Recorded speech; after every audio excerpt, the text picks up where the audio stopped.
Salut, moi c'est Vincent. Aujourd'hui, on jase de science. Le sujet d'aujourd'hui? Offrir un livre de science à Noël.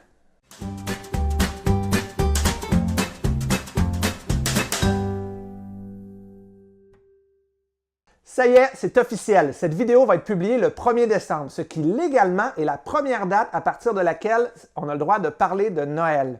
Je me suis dit que si vous vous intéressez à ma chaîne YouTube et au genre de vidéos que je fais, il y a de fortes chances que tout comme moi, vous appréciez la littérature scientifique. Alors, voici ma liste de 6 suggestions de livres de science pour les bonnes Noël. Bien sûr, certains de ces ouvrages ne seront peut-être pas disponibles en librairie, mais il suffit de les commander en ligne. Après tout, on est au 21e siècle.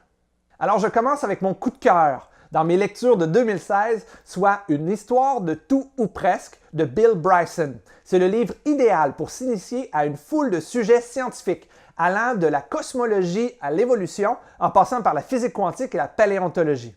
Saviez-vous que le phosphore a été découvert par un scientifique qui tentait de transformer sa propre urine en or? Bill Bryson nous transmet sa passion pour la connaissance en tissant une histoire pleine d'humour et d'anecdotes au travers des quelques 14 milliards d'années qui se sont écoulées depuis le Big Bang. C'est le livre idéal pour les non-initiés comme les experts, les jeunes comme les vieux. C'est vraiment le livre que tous les adolescents devraient lire avant de dire qu'ils n'aiment pas les sciences. Ma seconde suggestion est le livre Gone, Germs and Steel ou De l'inégalité entre les sociétés de Jared Diamond. Lorsque les Espagnols sont arrivés en Amérique au 16e siècle, ils sont entrés en contact avec des civilisations mésoaméricaines complètement différentes de la leur. S'en est suivi l'une des conquêtes les plus décisives et les plus rapides de l'histoire de l'humanité. Ils l'ont fait grâce à des avancées technologiques telles que l'arme à feu et les armes en acier, mais aussi par leur importation de toutes sortes de microbes et de maladies telles que la variole et la rougeole. Qu'est-ce qui explique la grande disparité entre ces deux civilisations? L'auteur explore une foule de sujets, allant de l'écologie à la géographie. Par exemple, l'agriculture s'est développée dans le croissant fertile 3000 ans avant qu'elle ne se développe en Amérique centrale. L'auteur attribue cette grande différence à la présence de blé en Mésopotamie qui était très facile à domestiquer en comparaison de l'ancêtre du maïs qui, quant à lui, était extrêmement sauvage. Une géographie nord-sud qui s'oppose à la migration des cultures, un terrain beaucoup plus accidenté qui limite le contact entre les populations. Tous les aspects sont passés sous la loupe de la méthode scientifique par l'auteur afin de mieux comprendre les différences dans l'évolution de différentes sociétés humaines à travers le monde et à travers le temps. C'est un ouvrage extrêmement intéressant qui a complètement changé ma vision de l'histoire, mais en même temps, c'est une lecture qui est assez complexe et même parfois aride. Si Une histoire de tout ou presque était vraiment un livre qui allait plaire à tous, pour moi, Gone, Germs and Steel est un ouvrage réservé aux mordus d'histoire qui n'ont pas peur de mettre la dent dans un ouvrage plus complexe, mais qui en vaut vraiment la peine. Alors, mes deux premières suggestions, je les ai lues en anglais, mais elles sont disponibles également en français. Ce n'est malheureusement pas le cas de mes deux prochaines suggestions, alors c'est quelque chose à garder en tête pour votre liste de Noël. Pour ceux qui se débrouillent suffisamment bien en anglais, je recommande chaudement The Signal and the Noise de Nate Silver, qui se traduirait quelque chose par le signal et le bruit. Nate Silver s'est rendu célèbre lorsqu'il a prédit presque parfaitement l'élection présidentielle américaine de 2012. Dans son livre, il nous montre comment les probabilités gèrent le monde qui nous entoure.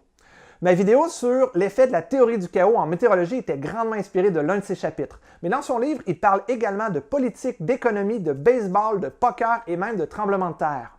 Nate Silver, dans son livre, nous montre bien comment les mathématiques sont partout autour de nous. Et il donne une réponse de 544 pages à l'adolescent qui se demanderait « À quoi ça sert les maths? » Finalement, je vous propose Bad Science de Ben Goldacre, qui malheureusement n'est aussi disponible qu'en anglais. Le docteur Ben Goldacre, pour moi, est le meilleur journaliste scientifique pourfendeur de pseudosciences au monde, et son livre est à la fois drôle et intelligent. Il s'attaque autant à l'homéopathie qu'aux grandes compagnies pharmaceutiques. Je dois avouer que j'ai un faible pour ce livre puisque c'est sa lecture il y a quelques années qui m'a inspiré à me lancer dans la vulgarisation scientifique sur YouTube. Merci Ben. Alors ça fait le tour de mes suggestions pour les adultes. J'ai maintenant deux suggestions pour les plus jeunes. La première, en fait, je me suis demandé si ça valait même la peine de l'inclure parce qu'elle est tellement évidente.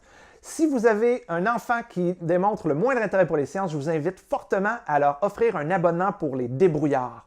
Personnellement, les débrouillards, ça a joué un rôle énorme dans l'éveil de ma passion pour les sciences et je peux vous assurer que 99% des scientifiques au Québec vont vous dire la même chose.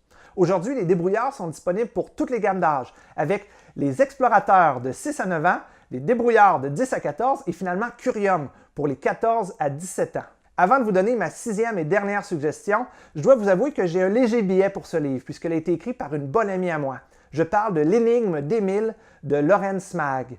Vous vous rappellerez peut-être de Lorraine pour sa contribution dans 2 de nos vidéos. L'énigme d'Émile est l'histoire d'un petit garçon qui a des trous de mémoire et de sa démarche scientifique afin de tenter de comprendre ce qui lui arrive. Le livre est vraiment humoristique et en bonus, il est illustré par Jacques Goldstein qui est l'illustrateur des Débrouillards. Ce livre vraiment est chaudement recommandé pour les 7 à 10 ans. C'est tout pour aujourd'hui, j'espère que la vidéo vous a plu. Si c'est le cas, vous pouvez laisser un commentaire, aimer la vidéo ou la partager sur les réseaux sociaux. Il n'y a pas de plus beau cadeau qu'un livre. Et pour les passionnés de science et les curieux, j'espère que mes 6 suggestions feront des heureux. Alors d'ici la prochaine fois, gardez l'esprit ouvert, mais restez sceptiques. On se revoit quelque part sur Internet. Salut!